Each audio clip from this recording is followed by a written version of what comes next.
Olá, pessoal. Um abraço para vocês, começando aí este que é o melhor programa aqui do rádio. Modestamente no Brasil. Modestamente. Hoje até nós temos uma coisa que, se der tempo, eu gostaria de passar, sobretudo para meu querido amigo Jânio, que é uma visão, rapaz, um drone que andou voando, daqui do pessoal do Danilo Puridade, na praia do Porto da Barra, nesse verão. Mas aí eu não estou querendo sacanear ninguém. Vamos lá, pessoal, cadê vocês? Jânio de Freitas, muito bom. Como vai você, meu querido amigo? Vamos indo. Boa tarde a todos. Vamos em frente. Que atrás vem gente. Aqui no estúdio, na Bahia, ele tá, eu vou ver se ele acaba ficando por aqui mesmo, né? Vamos depender lá, São Paulo tá aqui. Bob Fernandes, e aí, Bob? Boa tarde, Mário. Jânio Sérgio, tudo bem? Se eu pudesse, eu já estaria. Já ficaria. E Samuca também está ali no ar hoje. Tô vendo. E Sérgio Augusto, olá, Sérgio. Tudo bem, salve todo mundo. Eu estou impressionado com a cor da pele dos dois vagabundos aí baianos, o Mário e o Bob. Arianos. Malandros de paia. Pois é, tem E que é pegar. humilhante. É vitamina Humilhante. D pra gente continuar vivo. E aqui conosco o Samuel Possebon, que já participou do nosso programa. Ele é diretor da Teletime, a principal publicação brasileira especializada em telecomunicações e tecnologia. Obrigado, Samuel, de estar aqui conosco nesse dia. Tudo bem, não é, meu amigo? Eu que agradeço, Mário. Tudo bom, Sérgio, Jânio, Bob, pelo convite. Também queria estar aí na Bahia com vocês. Infelizmente, estão aqui tomando chuva em Brasília. Começando aí por Jânio de Freitas. Jânio, nós estamos vendo esse mundo aí dando voltas e voltas. Temos aí a posse de Donald Trump. Ele está querendo agora botar a prisão de Guantánamo. É o novo campo de concentração. Auschwitz direto para Guantánamo, e temos pesquisas também aqui sobre o desempenho do governo Lula. Jânio, por favor, nos ajude, comece aí com sua palavra.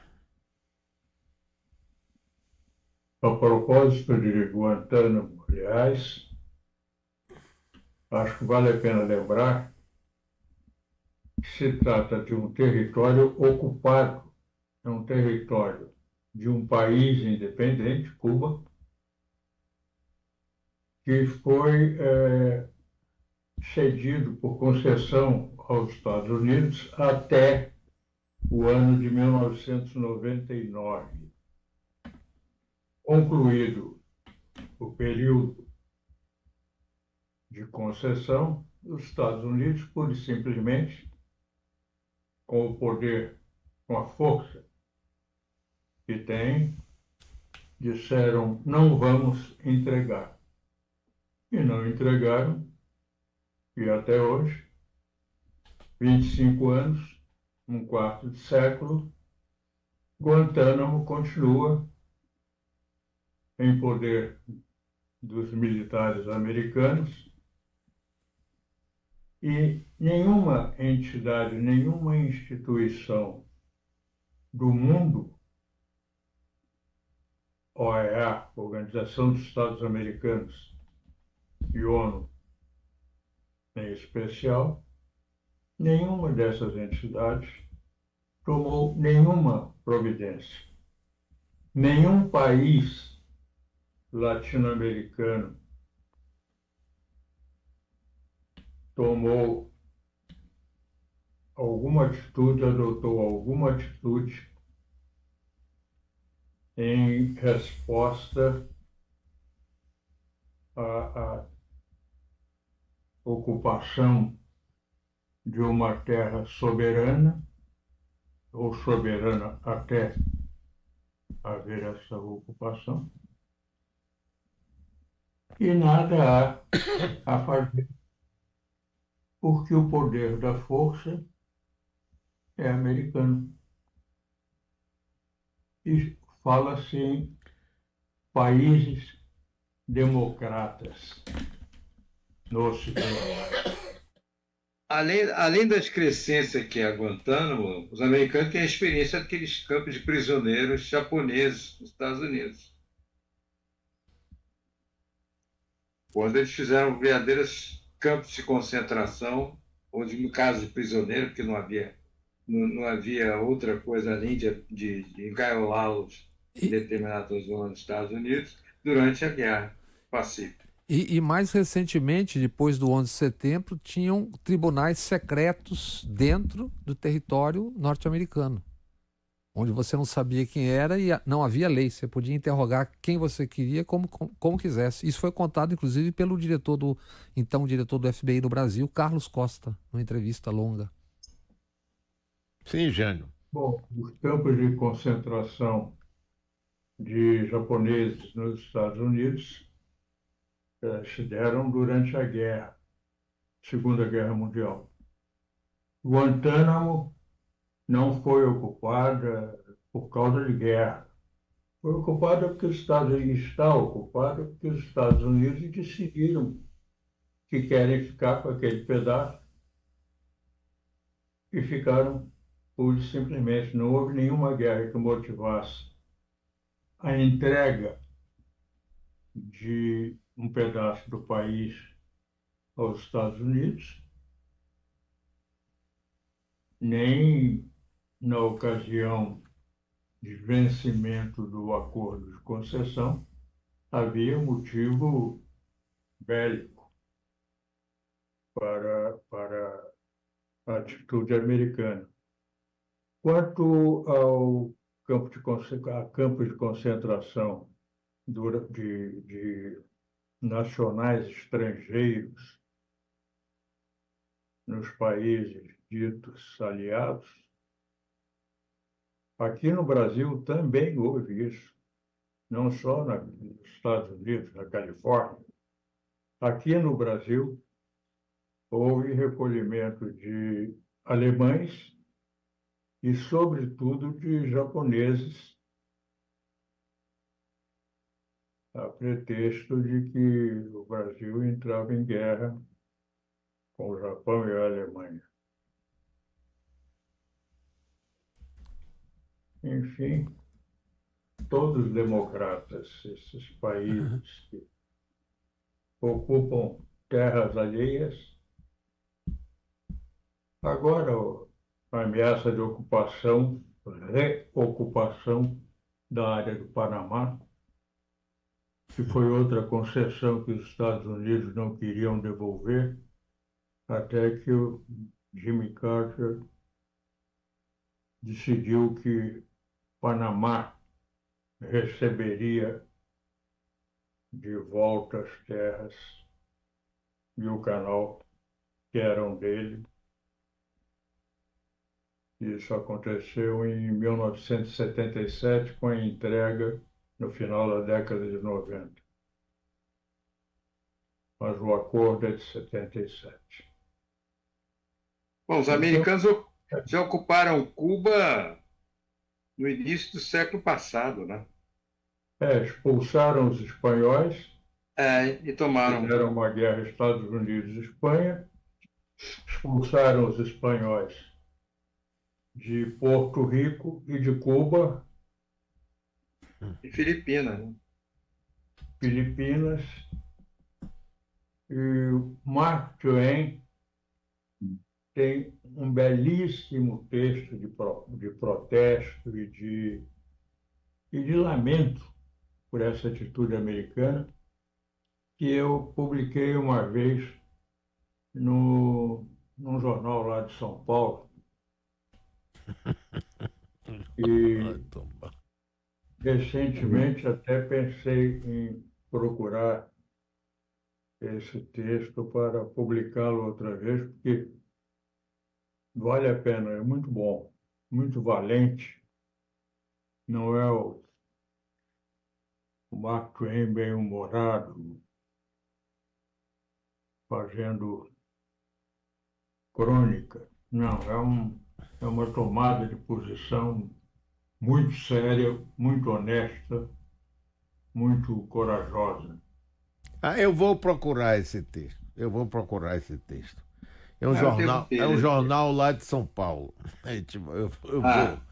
eu vou desencavar esse texto. Jânio, vou te mandar, inclusive.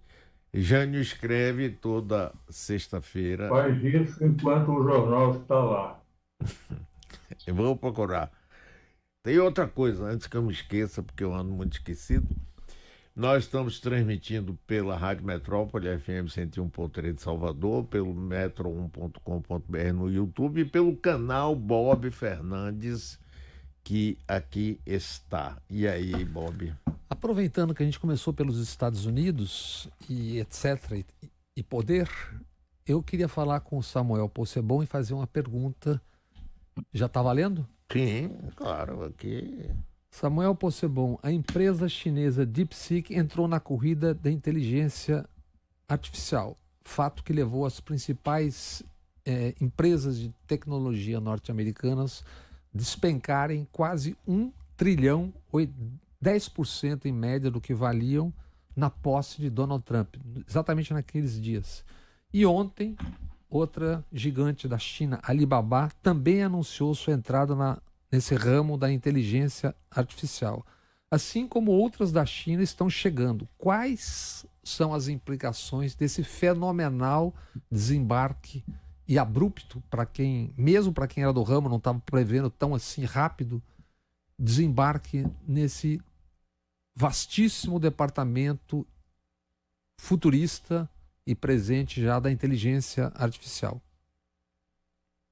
É uma bomba atômica sem um nêutron, né? Não tem nenhum nêutronzinho nessa explosão aí que a China provocou, não tem nenhum tiro, não tem pólvora, não tem porta-aviões, não tem nada, mas o estrago na economia americana foi de $1 trilhão, né?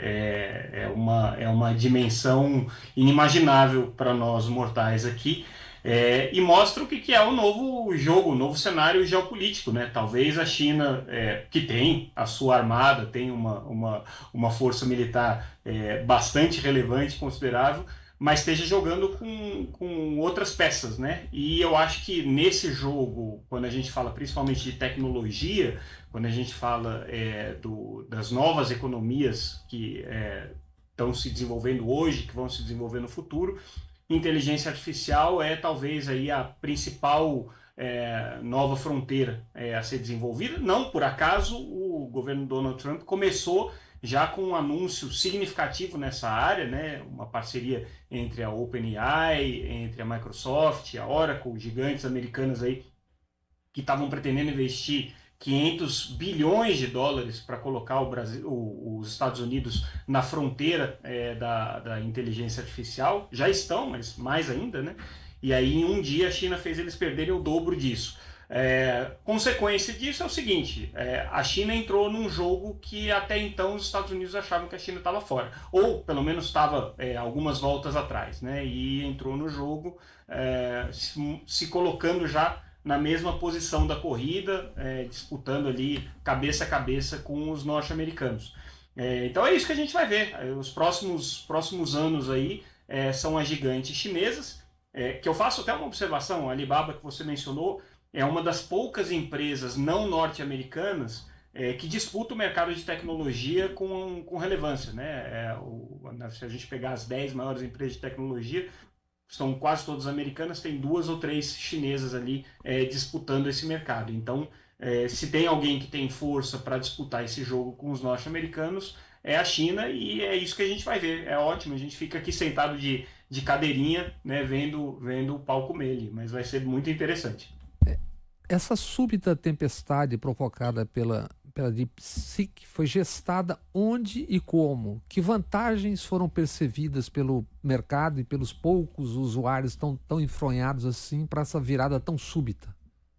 O pessoal usa para fazer uma comparação do que aconteceu, aquela foto que ficou clássica aí das últimas Olimpíadas, em que você tem uma atiradora coreana toda paramentada, né, com óculos especial, uma arma especial, e aquele atirador turco à moda antiga, né, mirando com a mão no bolso, usando um revolvinho normal, sem nenhum óculos especial. Eu ainda faço outra comparação, que eu acho que é até mais interessante, eu não sei se é uma história verdadeira, mas é uma anedota que já faz parte aí do mundo da tecnologia, na época da corrida espacial, em que os norte-americanos gastaram alguns milhões de dólares, a NASA gastou alguns milhões de dólares para desenvolver uma caneta que escrevesse no espaço, sem gravidade, né, e desenvolveu a tecnologia da rollerball. E os russos foram lá e levaram um lápis, né? É mais ou menos... você colocou a foto aí, exatamente essa. Os russos foram lá e levaram um lápis e conseguiram fazer a mesma coisa, escreveram no espaço. Basicamente o que a China fez, ou mostrou que é possível fazer, é que você consegue fazer que a gente chama, né, de modelo de linguagem, mas que é a plataforma de inteligência artificial, com recursos infinitamente menores do que os que estão sendo gastos com o desenvolvimento das empresas norte-americanas, com tecnologias que não precisam estar no estado da arte em termos de microprocessadores, e conseguem fazer isso rápido, né? Então, a revolução que foi provocada aí é que, basicamente, todo o discurso que vinha sendo construído pelas grandes empresas norte-americanas, que elas precisavam de investimentos bilionários, que precisavam de capacidades de processamento inimagináveis, que precisavam de grandes data centers gigantescos, que precisavam de uma usina atômica para fazer com que a energia necessária para processar a inteligência artificial acontecesse. Os chineses conseguiram mostrar que isso pode ser feito por uma startup de garagem, né? Claro que a gente ainda precisa entender direito o que foi feito por essa empresa DeepSeek, o que foi desenvolvido e o que efetivamente é verdade nessa narrativa deles, né? Se de fato eles consumiram tão poucos recursos, de fato não precisaram da tecnologia de estado da arte. Mas assim, eles colocaram a tecnologia disponível para qualquer um. É uma tecnologia que a gente chama de open source, né? Em código aberto. Então outros países, outras empresas podem se apropriar daquela tecnologia, daquele conhecimento, testar, desenvolver em cima daquilo, tirar a prova dos 9 e ver o que é verdade e o que é historinha para boi dormir. Mas muito provavelmente, pelo tamanho do impacto e pelas consequências que a gente viu aí nos efeitos secundários desse terremoto, dá para a gente dizer sim que os chineses mudaram o paradigma. Então ganhou aí o atirador turco sem nenhum equipamento especial. O Danilo tem uma foto aí da posse do Trump com os donos das Big Techs, ou parte deles ali, e é cada vez mais evidente que é uma junção dos donos do dinheiro do mundo com os donos do poder, ou alguns dos donos do poder. Diante disso tudo que você está falando, um país como o Brasil, por exemplo, em que estágio está nisso? Como é que ele pode entrar nesse jogo para não ficar ainda mais periférico? E a dependência, né? Porque o Brasil não tem instrumentos, a princípio, que possam jogar esse jogo, né? Como é que você fica menos dependente? Há alguma possibilidade de criar algum sistema próprio? O que você pensa sobre isso? Porque a distância vai ficar ainda muito maior. Se você tiver poucos donos do dinheiro do mundo, juntando todo o conhecimento do mundo, evidentemente que isso é um perigo para a humanidade e mais ainda para já que nós estamos falando do Brasil, para um país como o Brasil. A distância vai aumentar, não? Vamos lá, acho que tem várias coisas para a gente comentar aí a partir dessa foto e a partir da sua pergunta. A primeira é que essa bola estava cantada, né? A aliança entre o mundo das Big Techs, das empresas de tecnologia norte-americanas, e a extrema-direita já estava acontecendo. A gente lembra do escândalo Cambridge Analytica, em que o Facebook foi implicado na eleição do Donald Trump ali em 2018, que já tinha uma... O Brexit também, na Inglaterra. O Brexit também, outros episódios aí globais que aconteceram, mas ali naquele caso não dava para a gente dizer que eram as Big Techs ajudando a extrema-direita, mas sim talvez que a extrema-direita estivesse se aproveitando melhor das ferramentas que as Big Techs estavam disponibilizando ali para o mundo. No Brasil, nos últimos 2 anos, 3 anos, se a gente pegar desde o governo Bolsonaro, a gente já começa a ver no Congresso brasileiro uma aliança sistemática entre as grandes empresas de tecnologia e a bancada mais conservadora. A gente viu isso numa primeira proposta que o governo Bolsonaro chegou a discutir para fazer uma legislação que blindava as redes sociais de qualquer tipo de interferência ou qualquer tipo de controle.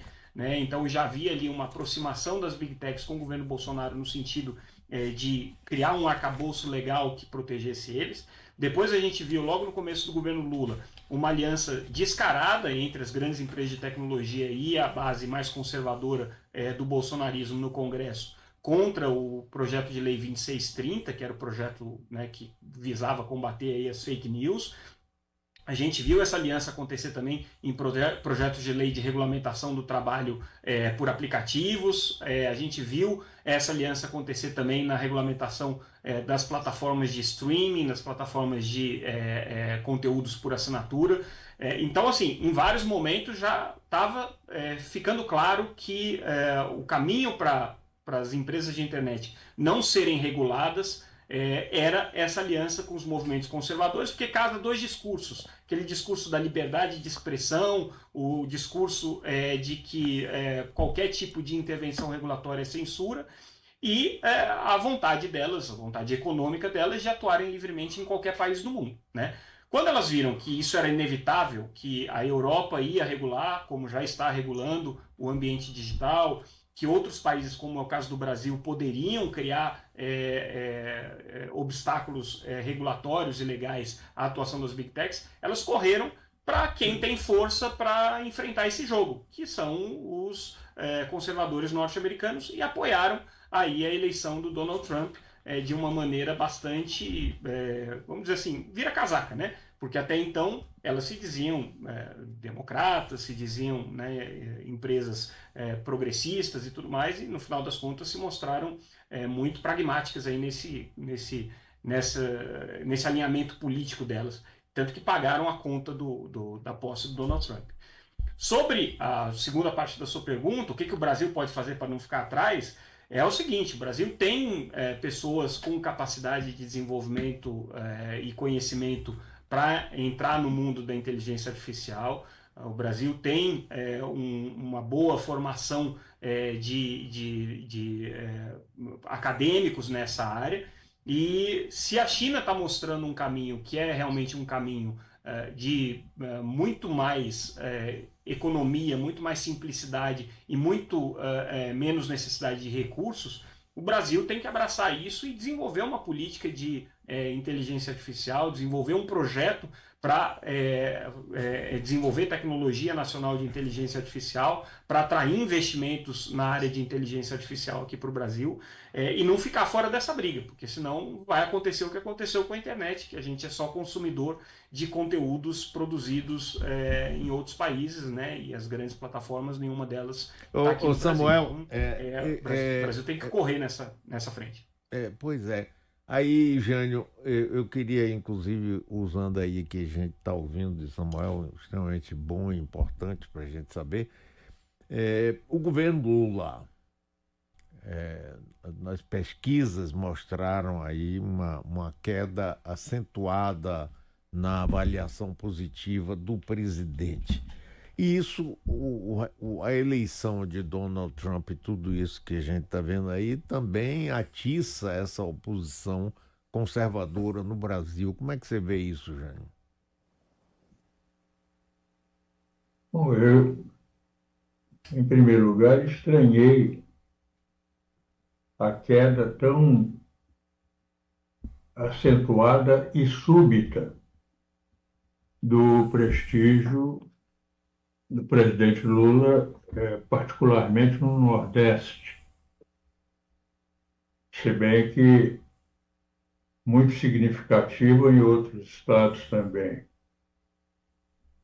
E eu não tenho nenhuma percepção que me ajude a compreender o que foi que se passou com um efeito tão forte, porque não vi da parte do governo nem da parte da sociedade brasileira, do povo brasileiro, nada de tão surpreendente. Os preços, por exemplo, estão sendo acusados por uma boa corrente, uma grande corrente de comentaristas, vêm subindo há bastante tempo.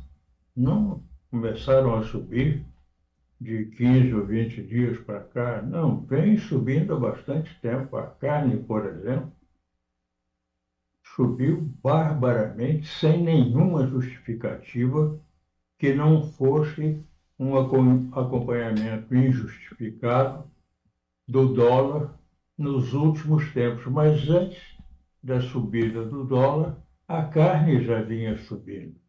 Não estamos na entre-safra, não estávamos na entre-safra quando começou essa ascensão do preço. E o fato é que é um argumento que se precisa respeitar, mas que, do meu ponto de vista, não é suficiente para explicar essa queda súbita na aprovação, ou pelo menos na consideração mediana da qualidade ou da ruindade do governo. É uma queda acentuada demais. E cabe notar, a propósito, isso aí sem com grande evidência, a total falta de reação do governo à subida de preços, que já vem de longe. Os preços subiram de duas maneiras, ambas com total liberdade e impunidade. Uma delas é o aumento ostensivo do preço. O outro, pela diminuição da quantidade do produto oferecida, mantido o preço. Então, aquilo que se pagava por exemplo, 1 quilo, passou a ser pago para receber apenas 900 gramas. Isso se passou e continua se passando numa quantidade enorme de produtos de todos os tipos, ou quase todos os tipos, sem nenhuma providência do governo. O que eu não entendo, além da queda súbita, é essa passividade. Não dá para entender isso. Faltou comunicação. Não faltou comunicação, coisa nenhuma. Faltou foi ação na comunicação e em tudo mais do governo em relação a diante dessa subida constante por um expediente costumeiro e por um expediente desonesto, por um expediente covarde. Eles não tiveram, os produtores dessas coisas que passaram de 1 quilo para 900 gramas, e outros menos até, de 1 quilo para 820, por aí. Desde o mais simples, docinho, até os produtos mais caros. Aqui, Jânio, tem um ouvinte aqui que acompanha a gente pelo canal, Bob Fernandes, que diz: Jânio, o boicote ao governo Lula é generalizado. O preço da comida afeta a maioria dos eleitores dele. Isso é um fato, segundo esse ouvinte. O que você acha disso? Olha, talvez haja aí também houve ali uma conexão temporária entre a subida do dólar, que isso não é obra do acaso, é uma ação deliberada, né? Tem explicações técnicas, tal, mas e aquela confusão do Pix, aquilo ali se juntou tudo num momento. E o Samuel, eu sei que ele conversa com grande parte do empresariado, ainda mais nessa área de comunicação, porque é a área de atuação dele.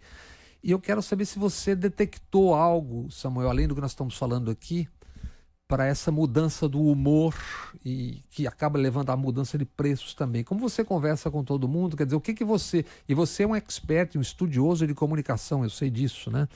Então, o que você eventualmente tenha percebido nesse ambiente que você trabalha que nos ajude a compreender isso tudo?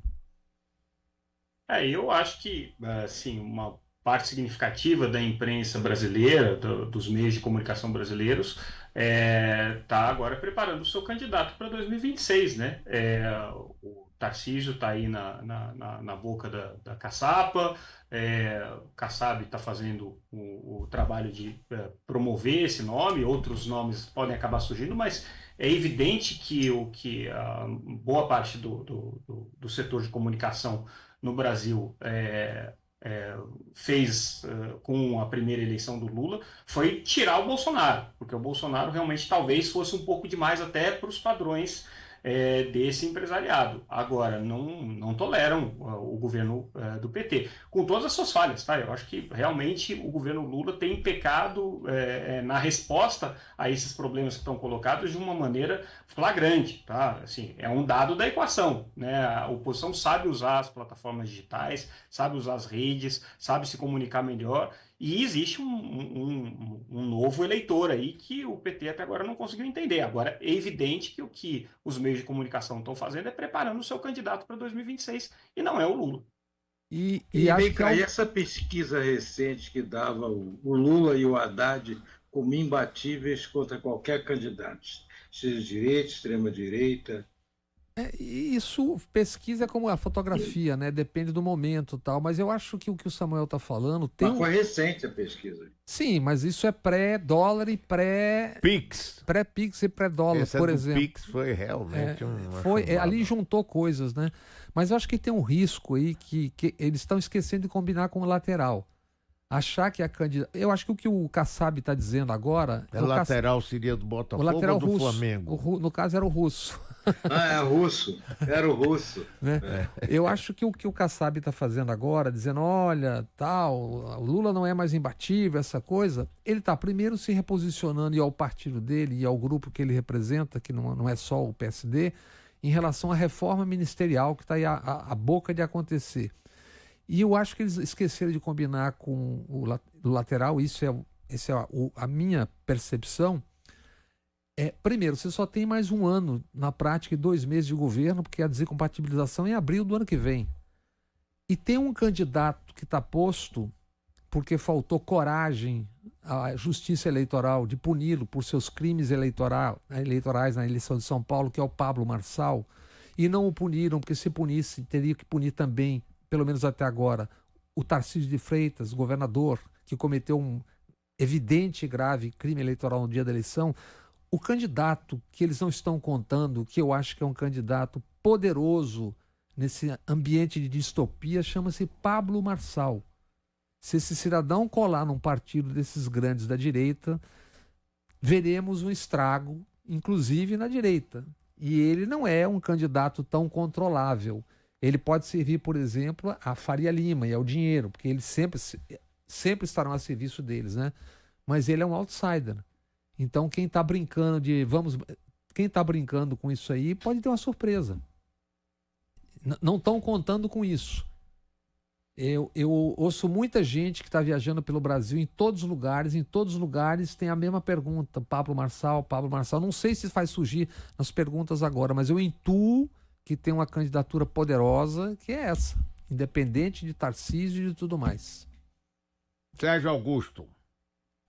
Eu também, é o meu maior receio para o Marçal, mais até do que o Tarcísio. O Kassab dizia há 2 meses, ou 3 meses, numa conversa, que o Tarcísio deveria sair só em 30 porque o Lula seria imbatível e tal. Por isso que eu acho que agora ele está jogando o jogo de ele quer espaço na provável reformulação ministerial a caminho. E o que falta... inclusive porque ele não ambiciona o governo de São Paulo, o Kassab? Ele ambiciona, mas para ele ambicionar, ele diz, pelo menos da boca para fora, que o Tarcísio deveria ser 30. Mas eu sei que se o Tarcísio for candidato em 26, ele é obviamente um candidato ao governo de São Paulo. Agora, o que falta nessa equação também é o que o presidente Lula pretende, o que ele quer, o que ele pensa para 2026. Será candidato, não será candidato? Se não será, quem está sendo preparado? Como que será? E qual é o projeto? Qual é a ideia? Entende? Então são várias camadas superpostas nisso tudo, nessa conversa, né? Sim, mas aí eu volto. Essa questão que você colocou, Jânio, eu não queria atrapalhar vocês, mas o próprio Bolsonaro já diagnosticou que tem uma parcela significativa aí da imprensa e da economia buscando uma direita limpinha, né? Ele usou essa expressão, né? Estão procurando uma direita limpinha, ela não existe. A direita limpinha sou eu e a minha família. Ô, Jânio, deixa eu encaixar aí uma resposta ao nosso ouvinte. É verdade, como ele diz, que a imprensa trata o governo Lula e o próprio presidente com a pior má vontade possível. Trata-se de um boicote mesmo, de um trabalho oposicionista indeclarado como tal, mas efetivo. E sistemático. Mas o efeito disso não é sobre o eleitorado do Lula, é sobre o eleitorado majoritário do Lula e do Bolsonaro. A maioria dos evangélicos está na mesma classe socioeconômica em que estão os eleitores do Lula no Nordeste, por exemplo.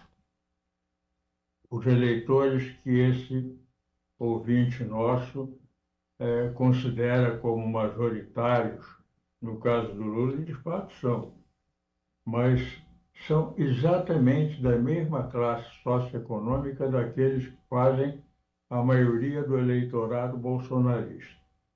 Então, essa pressão opositora que a mídia faz, que é real e que tem efeitos, não chega a ser justificável dessa queda de prestígio, dessa queda de aprovação e tão alto aumento da condenação ou da recusa ao governo Lula e ao próprio presidente. Não, é muito confortável para o lulismo, para a esquerda em geral, achar que a imprensa é que causou isso. É muito confortável. Ela atinge o eleitorado Lula. Não, ela atinge o eleitorado em geral. É isso. Aí o buraco para distopia. Aí o buraco. Aí é isso, exatamente isso, e aí abre-se esse buraco para esse ambiente distópico, entendeu? Para uma candidatura tipo dane-se, para não dizer outra palavra. Sim, mas tem uma coisa aí que eu gostaria de jogar aqui na conversa, que é o seguinte.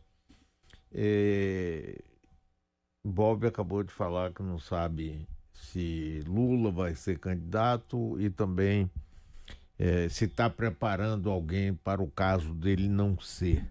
Aí vamos lembrar, assim, de alguma forma, o que aconteceu nos Estados Unidos. Joe Biden ficou que ele ia ser o candidato, que era o único que podia derrotar Trump. Na hora H viu que não dava, e aí jogou uma pessoa que não foi, ao contrário. Durante todo, eu até ficava admirado, durante todo o governo de Biden, pegaram a vice-presidente e deram uma escondida nela. Ela só pegou assim os pepinos. Ela não foi em nenhum momento preparada, ou ela ou outra pessoa do partido, né, para uma eventualidade do presidente, né, pela idade, pela saúde e tudo, não poder ser candidato. Eu não sei se aqui no Brasil tem aquela coisa, né? Quando desponta um candidato, o que está no exercício começa a perder a força. Então tem que dizer, eu sou candidato. Sim, e se não der, como é que faz? É isso. Mas olha, eu queria aproveitar... E o Alckmin não é alternativa, né? Mas eu queria aproveitar ainda a presença do Samuel para uma última pergunta, né? Primeiro, se as sanções tecnológicas, porque isso tem a ver com esse jogo, isso tem a ver, por incrível que pareça, também com o jogo interno, né? E depois tem um livro muito legal que eu quero recomendar que tem a ver com tudo isso.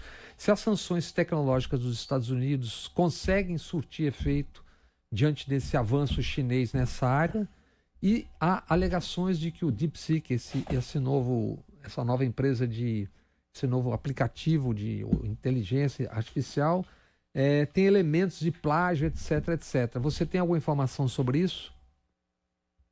Com relação à sanção tecnológica, do jeito como os Estados Unidos estabeleceram, para países que têm já o nível de avanço da China, acho que não está fazendo diferença nenhuma, né? Funciona para aplicar sanção em cima de Cuba, em cima da Venezuela, mas acima da China, a China vai lá e contorna a sanção e resolve. Não estão conseguindo nem segurar a Rússia, imagina a China, né?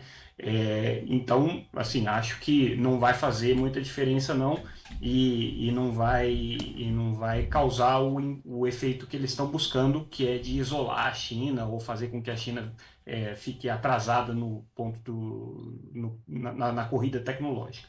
Com relação à questão das alegações aí de plágio do DeepSeek e tudo mais, olha, nesse mundo de tecnologia, tá? Né, nada se inventa, tudo se copia, né? Então, com certeza, se você for pegar o Windows, o Android, todos esses bebem na fonte ali do Linux, que é o sistema operacional aberto mais utilizado, né, nos grandes mainframes, nas grandes plataformas aí de computação.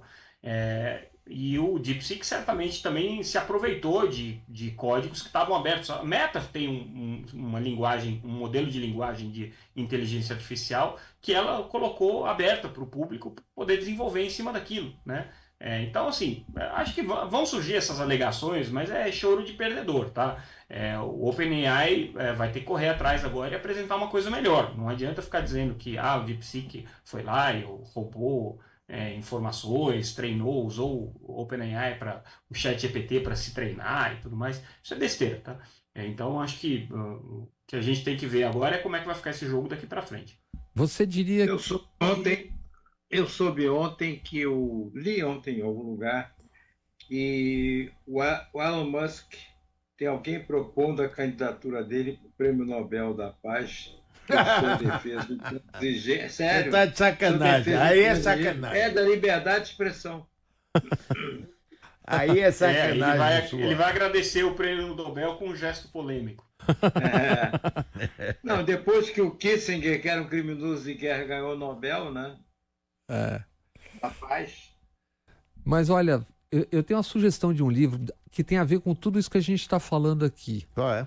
Chama-se Uma Teoria do Poder Global, escrito pelo pesquisador, professor formado na UERJ e também Cambridge, chama-se José Luiz Fiore. É um texto que trata do poder e das relações internacionais nos últimos 40 anos, inclusive o Brasil, a América Latina, a Ásia, a Europa e tudo. O Fiore foi quem, logo depois do Plano Real, num artigo naquele jornal de São Paulo, a Folha de São Paulo, num artigo chamado Os Moedeiros Falsos, publicou um texto sobre o consenso de Washington em suas 10 políticas, que é algo que, com outros capítulos, é algo que nós continuamos vivendo, né? Então esse é um livro extraordinário que mostra como é que é o jogo do mundo, China, Rússia, Brasil, América Latina, tal. Tudo tem a ver com tudo que a gente está falando aqui, com essa junção do poder dos donos do dinheiro com o poder dos donos das Big Techs. É um livro profundamente revelador. É editado pela Vozes, Uma Teoria do Poder Global. Recomendo vivamente esse livro. Sim, E falar nisso, rapaz, você falou, aí eu me lembrei aí do presidente da Argentina, que é um dos que está vivendo um momento de enorme alegria com a eleição de Donald Trump. Agora, Jânio, você não acha que uma boa parte dessa fala de Donald Trump não é uma presepada, como se falava antigamente, que não é só para ganhar espaço e amedrontar o mundo? O que é que você acha disso, Jânio? Não, eu acho que isso ele está executando ideias de direita já conhecidas, inclusive, por exemplo, a propósito do problema de imigrantes irregulares e por aí afora, os protestos que há nos Estados Unidos contra os gastos com instituições internacionais que não prestam um grande serviço aos Estados Unidos, mas se destinam a auxiliar países subdesenvolvidos e questões internacionais que tocam pouco em interesses americanos, mas que são importantes do ponto de vista da humanidade, do ponto de vista da ordem internacional. E os americanos são contra o auxílio a essas entidades e por aí afora, né? Há muitas das posições do Trump são antigas, bastante antigas na direita americana, né? No fundo, por exemplo, o racismo americano ressurge, volta à superfície com bastante força nessa atitude de banimento dos imigrantes irregulares, que são latino-americanos, são aquilo que eles chamam de latino, né? O latino, ao qual eles dedicam o mesmo desprezo racial que dedicam aos negros americanos, historicamente, né? Olha, Diga. não, sigo na sequência. Ô, Jânio, e nós todos aqui, eu já localizei esse artigo que você fala de Mark Twain. Foi publicado nesse jornal lá de São Paulo, no dia 11 de setembro de 2003. Você começa com Bush, e tem um trecho aqui que é muito interessante. Deixa eu ver aqui. O problema dos Estados Unidos com a palavra e com seu significado já vinha de longe e desde muito escamoteado. Até mesmo para esse fim, com manobras tão desprezíveis como o forçado desaparecimento de parte da obra de um dos orgulhos nacionais norte-americanos. Mark Twain não foi apenas o humorista e autor de literatura leve que muitos ainda imaginam nele. Foi combativo dirigente da Liga Anti-Imperialista Americana, organização que lutava contra a anexação imperialista de Cuba, Filipinas, Guam e Porto Rico. Você, entre parênteses, bota os 4 foram anexados. Cuba e Filipinas com guerras terríveis. Do final do século XIX até sua morte em 1910, Mark Twain fez conferências e ensaios incessantes a partir de uma determinação assim expressa. Aspas. Oponho-me a deixar que a águia, o símbolo dos Estados Unidos, ponha suas garras sobre qualquer outra terra. A importância e a coragem da Liga e seus integrantes estão bem sugeridas na denúncia de campos de concentração criados pelos americanos nas Filipinas. Rapaz, sua memória aqui tem gente, inclusive ouvinte nosso, Jane, que está dizendo que você é águia mesmo, porque, porra, que memória, rapaz. Você foi se lembrar de um artigo que você escreveu em 2003, nós estamos 22 anos. Beleza. Qual é a data do artigo? 11 de setembro de 2003, naquele jornal lá de São Paulo. Diga, Bob. Olha, eu já estou me despedindo do Samuel, porque daqui a pouco acaba o programa, e a propósito de tudo que a gente falou... Eu pensei que você estava me despedindo da vida, porque... Ainda não. É que tem, a propósito de despedir da vida, tem um curtíssimo vídeo que tem a ver com tudo que a gente falou aqui hoje. Qual é? O Danilo tem aí. Bota aí, então, bota, Danilo. Um curtíssimo vídeo que diz muito a respeito do que nós estamos falando hoje. It is now 89 seconds to midnight. This is the closest the world has ever been to midnight.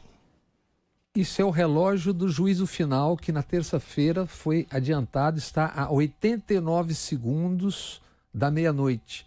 Esse relógio foi criado por cientistas depois da Segunda Guerra, temendo o apocalipse nuclear. E nessa semana eles adiantaram, está chegando na meia-noite, a propósito de tudo que o mundo está vivendo, de tudo que nós estamos conversando aqui, inteligência artificial sem controle, mídia sem controle, 55 conflitos que o mundo estava vivendo no ano passado, segundo a ONU. É isso. Sim, mas você ia fazer uma pergunta, você disse que ia... Não, eu estou agradecendo ao Samuca por essa extraordinária atuação. Achei depois dessa mensagem negativa você ia pelo menos me convidar para ir para Bahia, comer um acarajé enquanto o juízo final. Não, então peraí. Por idade, bote aí. Jânio gosta muito, que Jânio é frequentador assim, das praias daqui. Bota aí o Porto da Bahia. Temos que ver a praia. Olha que maravilha, sem aquela tendaiada. Rapaz, olha isso. E a água morninha, não é aquela água do Rio de Janeiro horrível de fria, né? Com todo respeito. Niterói até tem uma água melhor, mais temperada. Olha aí. Olha o Mário ali, ó. Eu queria. Inveja muito. Chega. Obrigado por idade. Pois é, pessoal, vamos nos despedir aqui. Amanhã tem reprise desse programa. Hoje tem reprise no canal Bob Fernandes. Já editado às 19 horas no canal. No canal Bob Fernandes. E amanhã tem reprise aqui no YouTube, na Rádio Metrópole. Jânio, bom dia para você, boa tarde, um abraço, obrigado. É sempre muito bom te ver e conversar com você. Sérgio Augusto... Bob aqui fazendo... Obrigado a vocês e aos ouvintes. Sérgio, Jânio, Mário, Samuel, muito obrigado. Amigas e amigos, até a próxima semana. Sérgio, Samuel também, obrigado a vocês. Um grande abraço, até a próxima quinta. Tchau, pessoal. Obrigado.